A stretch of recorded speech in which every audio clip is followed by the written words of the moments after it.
What's good, ladies and gentlemen? How you doing? It's your boy MJ, and welcome to another episode of the Knicks Rundown. This right here, this is your one-stop shop for previews, reviews, and of course, fun views of all things Knicks basketball. So hey, welcome to the channel.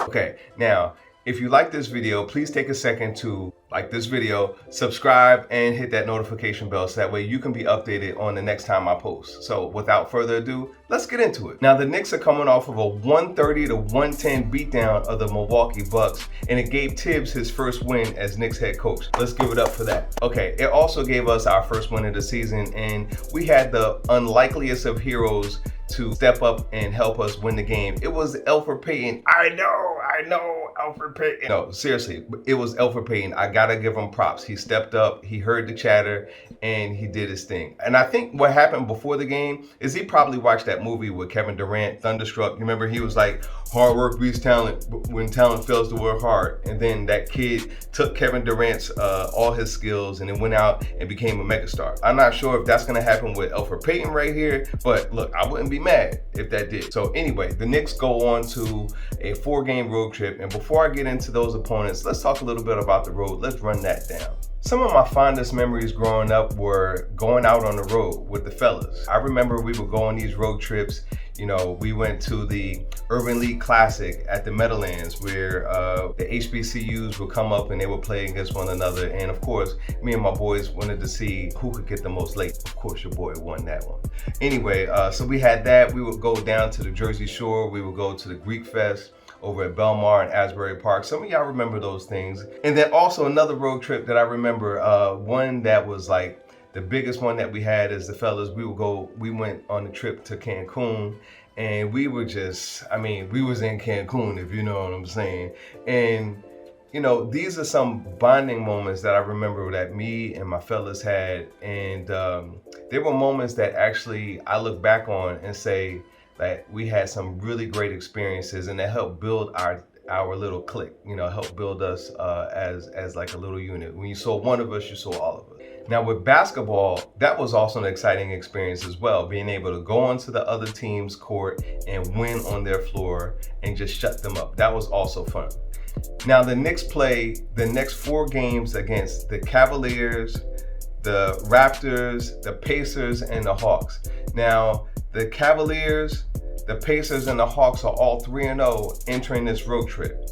The Raptors, which we all know the Raptors team is always a good team and always a formidable foe. They're the only team that's winless. They're 0-2, but you know that could change. So this right here is a crucial stretch for the season.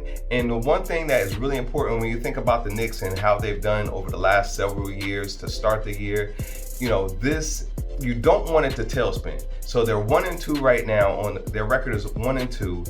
And then last year, how did they start? 1-7. The year before that, 1-5. The year before that, they were 0-3. Let me look at my notes right here. They were 0-3. This was sad when I was doing this too. 0-3 in 2017-18. 2016-17, 2-4. The year before that, 2-4. The year before that, 2-8.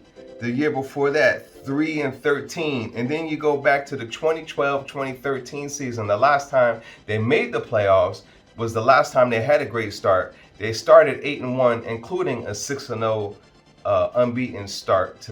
So what do those losses have to do with this team? Not a damn thing. This is an entirely new team, a new head coach, and you can't compare one season to a current season because of a whole litany of things with other teams and their roster changes and things like that. You can't compare the two. But the one thing I do want to say is, with a slew of injuries up and down the roster, some of these players are going to really have to step up. Kevin Knox, step up. Frank Ntilikina, step up. Alfred Payne, try and do that again.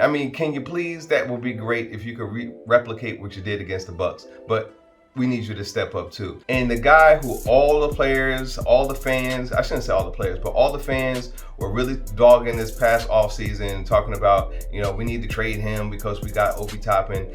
You got to give it up for your boy, Julius Randle. He's been playing lights out this year. Now, if the players play like they did against the Bucks and bring their A game, I'm saying they're going to sweep this road trip, but you know that's not going to happen, right? I mean, they're not going to go and score 130 points again. That's just not going to happen. But I will say this. Here is my prediction. I'm going to run down my prediction for their 4-game road trip. Okay, so they played the Cavaliers in the preseason and went 2-0. Now, I get it. Drummond didn't play the whole game. They didn't have some of their players.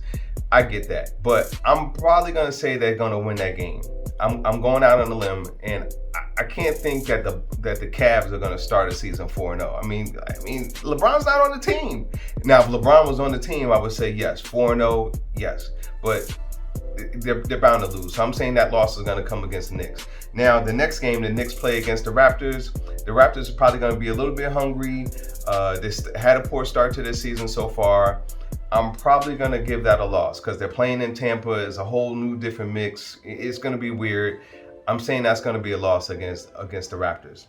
Then on Saturday against the Pacers, I think the Knicks are going to want a little bit of payback. I mean, they had the Pacers dead to rights, and then they had a poor second half, allowed the Pacers to come back and then make them look bad.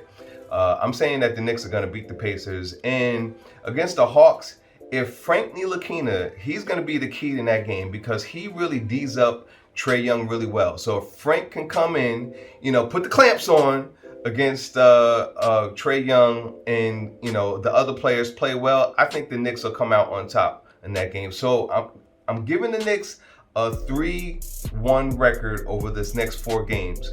And I mean, that's what? That'd be 3-1. That's 4-3 start to the season. Not bad.